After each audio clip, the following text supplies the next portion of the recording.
What's up, everybody? It's Heidi Fang here, and I'm joined with Adam Hill as we recap the Raiders' third preseason win over the Miami Dolphins, 15-13 the final. Adam, they held on to that win, got lucky with Miami Dolphins kicker not being able to make a final field goal there late in the game. But overall, what did you think of the Raiders' effort in this game here against Miami? Let's start with maybe some of the positives. I know the first couple of games there was some question marks about some of the coverages on punts and kickoffs. Did better in that area tonight. I think some of the big returns that they allowed, a little bit of personnel, but really there was a couple of penalties and those were called back. So you don't really know how that would have gone had those penalties not occurred. But in the end, it's also preseason. You're working some things out. So really not much of an issue there. The interior of the defensive line has been just brutalized the first couple of games. It gashed in the run game by some backup running backs and backup offensive line, but it was also backup defensive line players for the Raiders.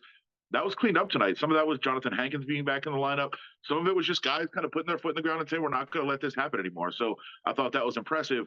But on the other side of things, there were some areas of concern that might still be a concern, starting with the right side of the offensive line, in particular, the tackle. Didn't really matter who played there. Didn't look great at all tonight. Alex Leatherwood was kind of brutalized on a couple of plays that really stood out. But really, nobody stood up and kind of took that role over. There, Munford, of course, didn't play. He's kind of been taking a lot of first team reps lately. Brandon Parker still missing. We don't know really his status long term with the Raiders, but really, really concerning, I think, on the right tackle position right now, still with only a couple weeks to go until the regular season. Is in your opinion, I know you just said it kind of, but is there anybody really taking the lead here on that right tackle job? I mean, honestly, I think right now it's Thayer Munford. I mean, he's the guy that has looked good in practice. He's kind of held his own in some of the one-on-one drills, taken some first-team reps and done fairly well against that fearsome Raiders pass rush in practice.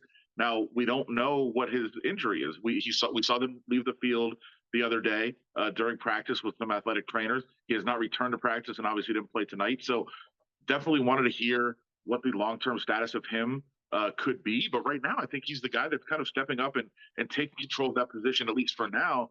I know a lot of people, a lot of fans online are speculating, hey, maybe the starting right tackle week one is not on the roster right now. I think that's very possible. They could look outside for help. But, right now you're trying to find out who on this team can help you during the season.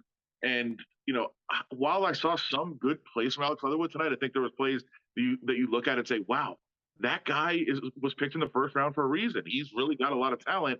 There was all too many that didn't go well. You mentioned the sacks, but one sack in particular where he was just the defensive end just blew by him, and it's not even a guy that's probably going to be in the rotation for the Dolphins. That was not a good rep. But the play just before that, I think, was even worse because he got he was in good stance. He came out of his stance. He was ready to block, and then just got absolutely shoved back in to Nick Mullins, and it wasn't a sack. It went as an incomplete pass because he basically made the contact with Mullins as he was driven back. That's a troubling rep right there, and that's a former third round pick that's been in the league for a long time that really kind of taught him a lesson there. But these are lessons that you probably wanted to learn last year, and I know that there's some concern now about exactly how ready Alex Leatherwood would be if he's the starting right tackle week one. Again, the final score 15-13. All of our coverage up on vegasnation.com as well as in print. For Adam Hill, I'm Heidi Fang. Thank you so much for tuning in.